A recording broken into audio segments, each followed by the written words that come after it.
Hello friends, once again जय हिंद। आप सभी को एसएससी जीडी का आज 31 जनवरी का सभी शिफ्टों का एग्जाम खत्म हो गया। तो फ्रेंड्स आज की इस वीडियो में हम लोग थर्ड और फोर्थ शिफ्ट के पूछे गए सभी जीके जीएस के क्वेश्चन का एनालिसिस करने वाले हैं। तो फ्रेंड्स अगर आप लोग का भी एग्जाम आने वाले अगले दिनों में है तो इस वीडियो को फ्रेंड्स पूरा देखिएगा। इस वीडियो में आपको 100% रियल क्वेश्चन का एनालिसिस कराया जाएगा। तो फ्रेंड्स बिना देरी के हम लोग स्टार्ट करेंगे आज के पहले क्वेश्चन से। स्टार्ट करने से पहले आपसे एक छोटा सा रिक्वेस्ट है, अगर आपने अभी तक चैनल को सब्सक्राइब नहीं किया है तो फ्रेंड्स चैनल को अभी सब्सक्राइब कर लो, जहां आपको इसी तरह से हर एक शिफ्ट का डेली एनालिसिस कराया जाएगा। तो फ्रेंड्स आइए हम लोग बिना देरी के स्टार्ट करते हैं आज के पहले क्वेश्चन से। तो फ्रेंड्स सबसे पहले हम लोग थर्ड शिफ्ट के क्वेश्चन को देखेंगे, उसके बाद फोर्थ शिफ्ट के पूछे गए सभी क्वेश्चन को देखेंगे। तो थर्ड शिफ्ट में क्वेश्चन पूछा गया था, द्रोणाचार्य पुरस्कार की शुरुआत कब हुई थी। तो फ्रेंड्स आपको बता दें, द्रोणाचार्य जो पुरस्कार है इसकी शुरुआत जो है 1985 में स्थापित। यह पुरस्कार केवल ओलंपिक खेल, पैरालंपिक खेलों, एशियाई खेलों, राष्ट्रमंडल खेलों, विश्व चैंपियनशिप और विश्व कप और क्रिकेट, स्वदेशी खेलों और पारास्पोर्ट जैसी घटनाओं में शामिल विषयों को दिया जाता है। तो इसकी शुरुआत पूछी गई थी, इसका जो राइट आंसर था 1985 फ्रेंड्स बिल्कुल सही था। नेक्स्ट क्वेश्चन फ्रेंड्स पूछा गया था कि स्वच्छ भारत मिशन की शुरुआत कब हुई थी। तो स्वच्छ भारत मिशन से एक क्वेश्चन आया था। तो आपको बता दें, श्री नरेंद्र मोदी ने स्वच्छ भारत मिशन की शुरुआत जो है नई दिल्ली राजपथ पे शुरुआत की। कब किए थे? 2 अक्टूबर 2014 को स्वच्छ भारत मिशन देश भर में व्यापक तौर पर राष्ट्रीय आंदोलन के रूप में शुरू किया गया था। तो इसका जो राइट आंसर था फ्रेंड्स 2 अक्टूबर 2014 इसका बिल्कुल सही आंसर था। तो इसको याद रखिएगा, स्वच्छ भारत मिशन की शुरुआत किसने किया था? नरेंद्र मोदी ने किया था। तो यहां से भी क्वेश्चन फ्रेंड्स बन सकता है। अगला एक क्वेश्चन फ्रेंड्स पूछा गया था कि 2022 में कालिदास अवार्ड के विजेता कौन बने हैं।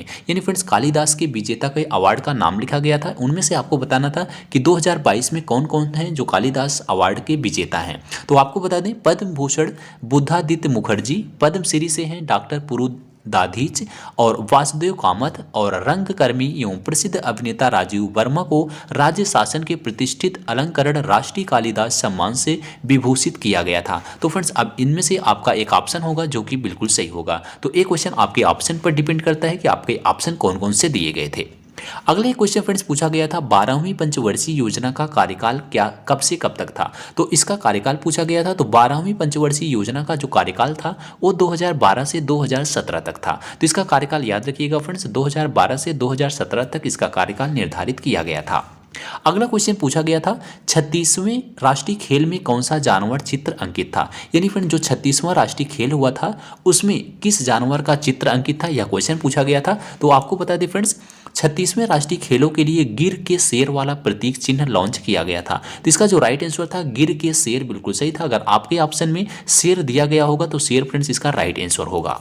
अगला क्वेश्चन पूछा गया था, किस नदी को उल्लेख जो है ऋग्वेद में सिर्फ एक बार किया गया है। यानी कौन सी नदी है जिसका उल्लेख जो है ऋग्वेद में सिर्फ एक बार किया गया है। तो आपको बता दें फ्रेंड्स, ऋग्वेद में कुल 21 नदियों का उल्लेख मिलता है, इसको भी याद रखिएगा। गंगा शब्द का उल्लेख एक बार मिलता है, यानी जिसका पूछा गया था गंगा इसका राइट आंसर था। यमुना का उल्लेख 3 बार मिलता है। सिंधु नदी का उल्लेख सर्वाधिक बार हुआ है। सरस्वती को सबसे पवित्र नदी माना गया है। तो यहाँ से कई क्वेश्चन बनेंगे, आपको बता दें। जैसे क्वेश्चन बनेगा कि ऋग्वेद में कुल कितने नदियों का उल्लेख है। तो 21 नदियों का उल्लेख है जो है ऋग्वेद में।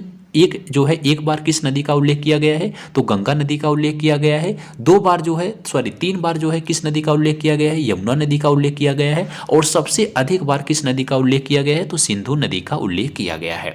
और ऋग्वेद में सबसे पवित्र नदी किसे माना गया है, सरस्वती नदी को माना गया है। तो यहाँ से आपके 4-5 क्वेश्चन बन सकते हैं, इसको देख लीजिएगा, आगे के शिफ्टों में क्वेश्चन बन सकता है।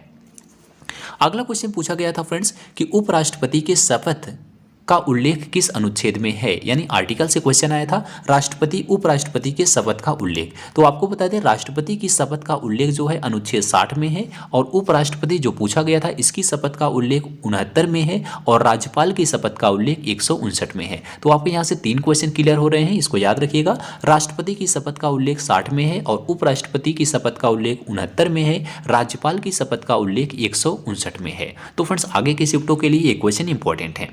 अगला क्वेश्चन एक पूछा गया था फ्रेंड्स कि 1919 में कौन सा कांड हुआ था। तो आपको बताना था, उसमें से आपका ऑप्शन था जलियांवाला बाग हत्याकांड, तो जो बिल्कुल सही था। तो याद रखिएगा फ्रेंड्स, जलियांवाला बाग हत्याकांड, जलियांवाला की बर्तनी भी जलियांवाला है, जिसे अमृतसर का नरसंहार भी कहा जाता है। 13 अप्रैल 1919 की घटना, जिसमें ब्रिटिश सैनिकों ने निहत्थे भारतीयों की एक बड़ी भीड़ पर पंजाब क्षेत्र में अमृतसर में जलियांवाला बाग के नाम से जाने जाने वाली खुली जगह में गोलियां चलाई थी। तो इसका जो राइट आंसर था, जलियांवाला बाग हत्याकांड 13 अप्रैल सन 1919 में हुआ था।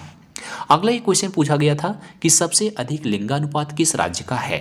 तो आपको बता दें फ्रेंड्स, केंद्र शासित प्रदेश दमन व दीव में लिंगानुपात सबसे कम है, इसको याद रखिएगा 618 है। सभी भारतीय राज्यों में केरल का लिंगानुपात सबसे अधिक यानी 1084 है। तो इसका राइट आंसर केरल बिल्कुल सही था। यहाँ से क्वेश्चन बनेगा कि किस केंद्र शासित प्रदेश का लिंगानुपात सबसे कम है, तो याद रखिएगा दमन एवं दीव का है।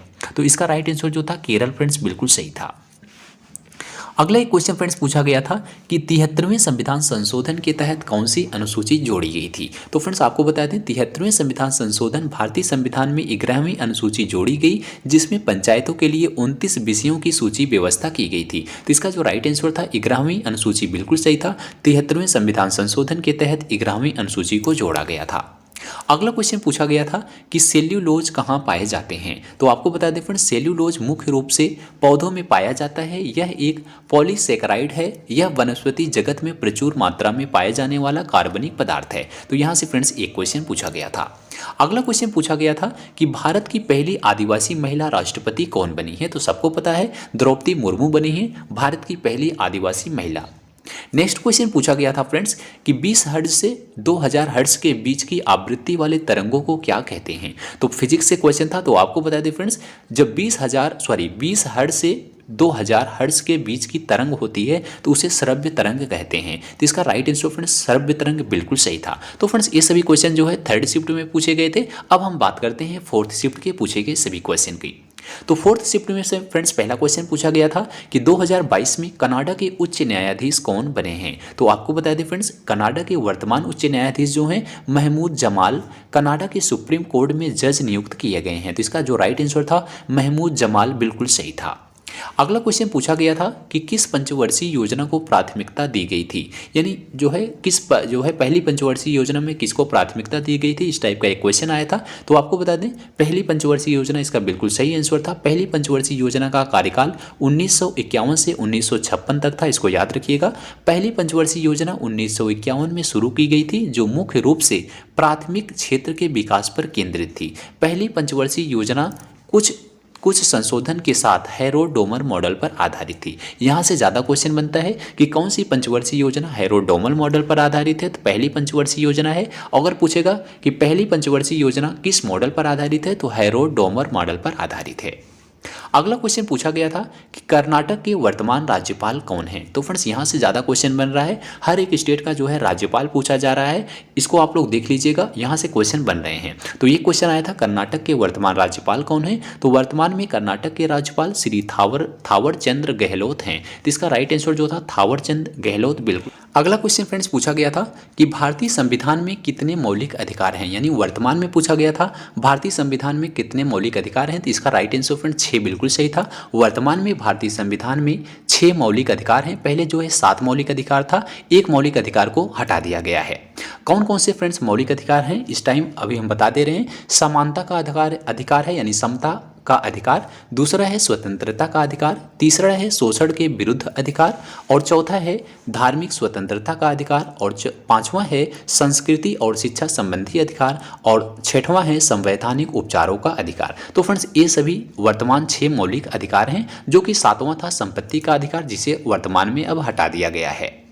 अगला क्वेश्चन फ्रेंड्स पूछा गया था राधा रेड्डी किस नृत्य से संबंधित है, यानी फिर राजा और राधा रेड्डी किस नृत्य से संबंधित है, यह क्वेश्चन था। तो आपको बता दें राजा और राधा रेड्डी एक भारतीय कुचिपुड़ी नृत्य युगल गुरु और कोरियोग्राफर हैं। उन्होंने नई दिल्ली में कुचिपुड़ी नृत्य के नाट्य तरंगिणी संस्थान की स्थापना और संचालन किया।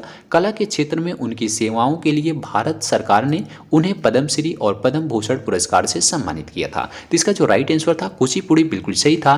राजा और राधा रेड्डी कुचिपुड़ी नृत्य से संबंधित हैं।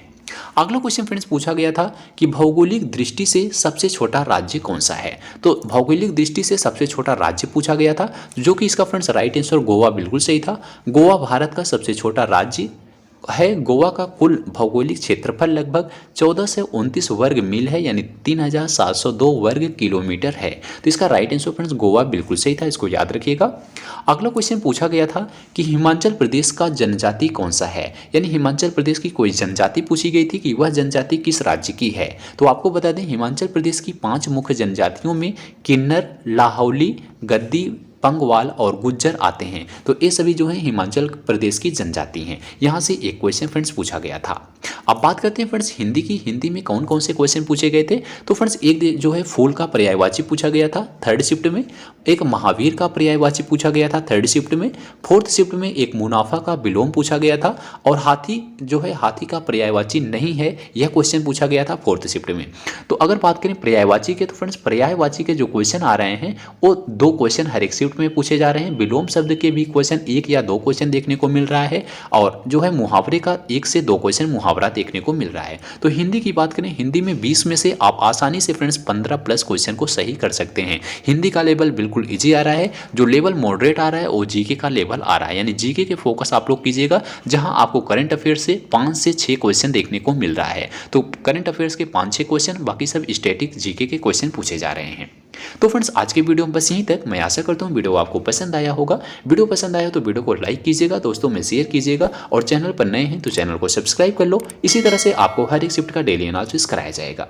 तो फ्रेंड्स मिलते हैं अगली वीडियो में, तब तक के लिए जय हिंद, जय भारत।